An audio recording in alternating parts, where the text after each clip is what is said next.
Hello guys! Welcome back to my channel, Grow with Lynn. Sobrang init ngayon pero kahapon ay grabe yung ulan guys. Ang tindi talaga ng buhos. Basang-basa yung mga succulents ko na nasa ROS kahapon. Pero okay lang naman. Mga ilang araw na rin na hindi maayos yung araw, ganun. Kaya ngayon ay i-check ko itong mga nasayan. Nakasabit. Kasi mukhang gumanda na sila guys. Akyatin ko lang guys. Medyo mataas talaga kasi dito na banda. Ayan, kaya nga mainit. Gusto ko lang kasi talaga makita. Ayan na siya. Ayan, lagi ko itong dinidiligan dito kasi nga mainit masyado. Ito yung mga hybrid. Parang hybrid Ellen guys. Hindi naman siya Mendoza. Tapos si Purple Dream. Ang kulay oh. Ayan, nag-purple na talaga siya guys. Mukhang kailangan itong dagdag na soil. Pero ang ganda. Ayan yung kulay talaga oh. Sana all. Yan naman ay kakalipat lang dito. Ayan. Hindi naman talaga yan magbabago ang kulay siguro. Kasi mukhang green lang talaga yan siya. Tapos si Minigo sa ongko. Ayan. Maganda na rin ang kulay niya guys. Ayan Marami lang siyang dried leaves sa ilalim. So, gusto ko yung mag-curl sana siya. Pero dahil siguro sa maliit pa, hindi pa siya mag-curl. Ito talaga si Cupid oh. Pinakamagandang kulay na nagustuhan ko dito. Kasi mahirap magpakulay ng Cupid. Pero yan. Compact na siya guys. Tapos maganda na yung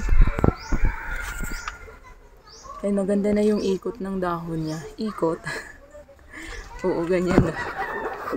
Ayan. Tumangkad na rin siya. Alaga din kasi sa dilig. Tapos ito din. Ayan, si Resray. Ayan. Ang ganda ni Resray guys. Nagpo-purple kasi ito. Pero okay na yung ganyan na kulay for me.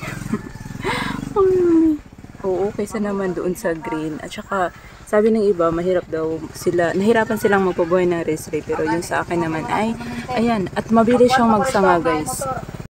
As in, sobrang bilis. Ayan naman si Red Velvet. Alisin na nga natin yan. Kasi sabi ko, aalisin ko. Tapos hindi ko pa pala naalis to. Lumiit na kasi to nung lumiit guys.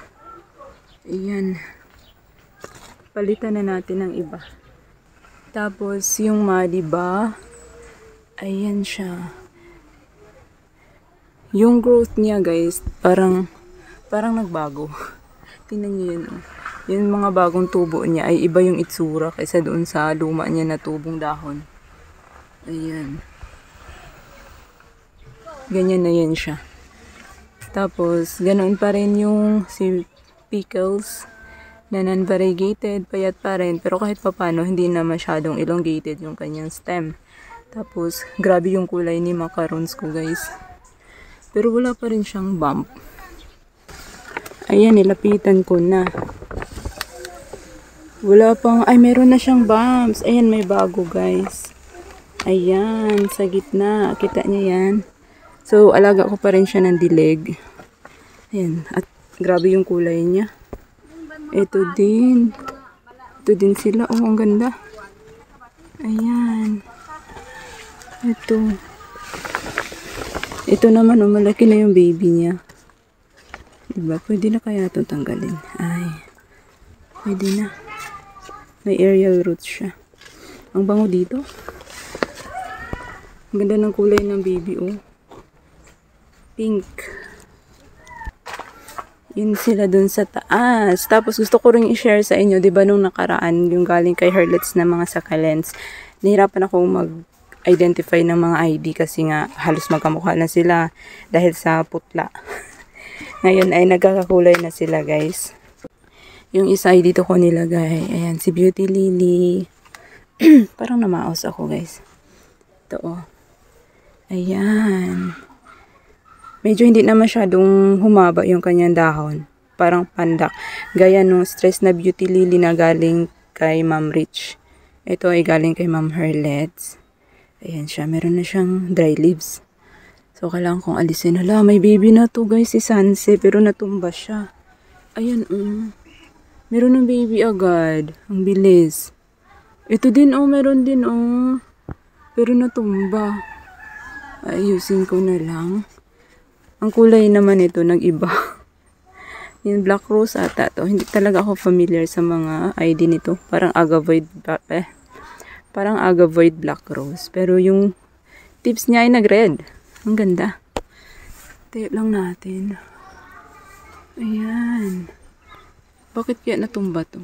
Ang lakas kasi ng hangin din kahapon, guys. Grabe talaga yung hangin. Wala, ayaw na tumayo. Wait lang. Ayan, ayos ko na. Tapos ito pala yung Tito Buns, guys, Ayan. Yan yung Tito Buns na natira sa akin. Ang ganda. Nagsimula na siyang mag-stress. Kasi medyo mainit dito. Doon kasi sa pinaglagyan ko nung nakaraan ay nasisilungan siya. Pakita ko lang din ito sa inyong leaf propa ko na laon. Ayan. Ganyan na sila. Ang cute. Nabawasa pala sila doon sa pinaglagyan ko. Pero okay lang. Ang cute. 1, 2, 3, 4 heads. Ang galing. Tapos itong isa 1 head lang. Cute. Tapos, asan na ba yung iba? Parang hindi ko nakita. Ito pala, si Branty. Ayan. Yan yung pinaka-center niya na rosette, Ganyan yung kulay niya. Ayan. Medyo paputla to nung nakaraan, pero ngayon, nagkakaroon, nag-green na. Nag-green. Tapos, merong red sa tips. Ayan, si Branty. 1 month na rin pala to sa akin. Tapos, eto, si Coliseum. Ang ganda. Parang nakakatakot lang siya, guys, kasi mukha siyang si Tapalpa. Gusto ko pang maganito yung dahon niya, pero I think hindi na siya magiging ganyan. Pero okay na yung ganyan na tips, Ang ganda, guys. Hindi masyadong kita sa camera, dahil siguro sa mainit masyado. Pero yan, may kulay na yan, guys. Tapos, ito yung pinaka nagustuhan ko. Ayan, nandito lang pala to siya. Nilipat ko pala siya ng ibang pot. Ayan, si Volcano, guys. Ay, si Starboss. Ito siya. Kamukha lang to ni Volcano nung dumating. Tapos, ngayon, mga ilang weeks, after ilang weeks, nagiging ganito na siya. Tingnan nyo yun, ang ganda. Tapos, yung pinakalikod talaga niya. Yung pinaka gusto ko. Kasi may ganyan. Kita nyo ba? Ayan. Yung parang lines. Yan yung nagustuhan ko talaga sa kanya, guys. Yan, Yan. Ang ganda. Ang ganda nila, Yan, Diba? So, sana mas darker pa. Pero, okay na yan. Kahit ganyan lang. So, yung tips niya, red. Yan, yan, si Starboss. Tapos, si Volcano, hindi nagbago yung kulay niya, guys. Kasi nasa ROS siya. Pero tumaba siya. Yun lang. Pero yung kulay niya ay green pa rin. Si Cream Beauty, so natanim ko na rin. Nadiligan ko na rin to siya. Tapos, ito naman, si Caramel Mary. Ganito talaga yung problema ni Caramel Mary sa akin, guys. Yung dati din, ganito din ang nangyari sa kanya. Yung stem, nagiging ganyan. Inalis ko na nga yung mga dahon niya, guys, para baka sakali mamalam siya ay may save ko pa. Tapos, in case natataas pa yung black na yan, ay i-behead ko na rin yan. Siguro sa mga susunod na araw, ino-observe ko pa siya. Yun lang naman ang video natin sa araw na to, guys. Sinishare ko lang sa inyo yung mga update doon sa nakahang natin ng mga succulents na gusto kong magkaroon ng color. Tapos, update para doon sa mga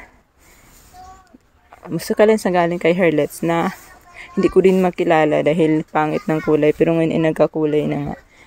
Ayan. Natitrail pala si guys. Ito, baby's finger.